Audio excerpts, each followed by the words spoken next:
All right, One America's Trey Yingst caught up with the ambassador to Israel for the U.S. to get his reaction to today's announcement. I want to ask you about the immediate reaction on the ground in response to President Trump's actions in the nation's capital today. U.S. embassies across the Middle East and Europe are warning Americans about travel to the region, to Israel, in response to this announcement by President Trump.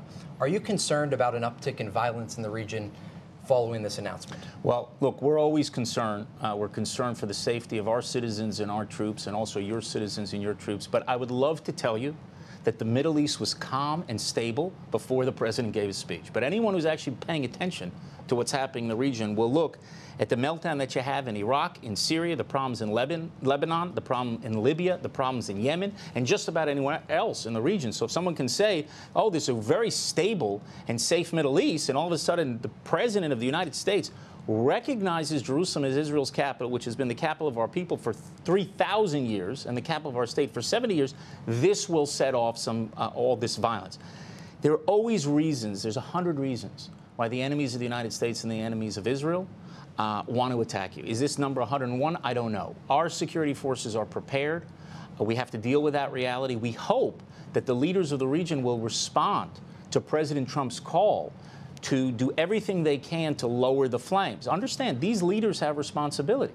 When the Palestinian Authority says there's going to be 3 days of rage, it's not like all of a sudden there's a groundswell that's coming from their publics. This is them top down pushing people into the streets, and that's playing with fire. They should act very responsibly now, all the leaders in the region, in order to lower the flames, hopefully douse them, and then get back to the business of advancing peace. In his remarks today, President Trump said that his administration would support a two-state solution if both sides agreed upon this. Is this something that you feel is on the table? Would Israel ever entertain the idea of a two-state solution? Well, look, there are different views of this in our government. We were very comfortable with President Trump's statement to say, he's just saying, look, whatever the parties are going to agree to, we will support.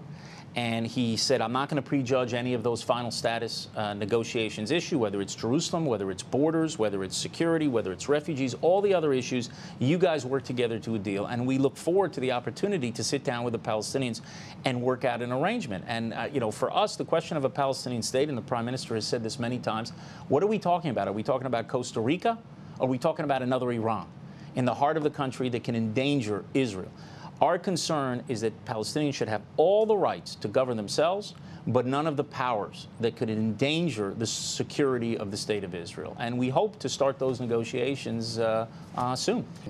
Earlier, we were speaking about the Gaza Strip and the West Bank and these areas of the world where oftentimes civilians are caught in the geopolitical crossfire, oftentimes the literal crossfire. Mm-hmm.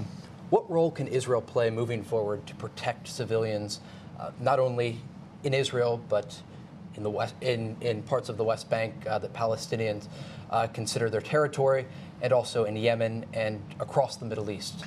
I don't know if there's another country, frankly, around the world who does so much to protect the civilians of the other side and to keep them out of harm's way.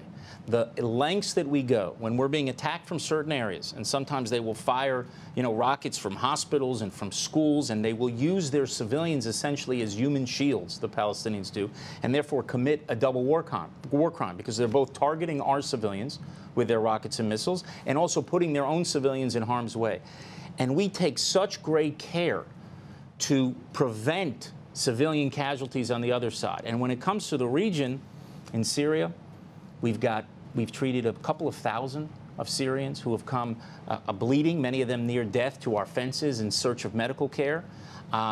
And we do things throughout the region, sometimes quietly, because a lot of times these are countries that we don't have formal diplomatic relations, and we might do a heart operation for a child who'll be one of these countries who we don't have formal relations with. We fly them into Israel.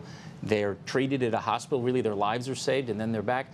So I don't know if there's a force in the Middle East or in the world that takes greater care to help civilians and to keep them out of harm's way. And I'm very, very proud of Israel's record in that.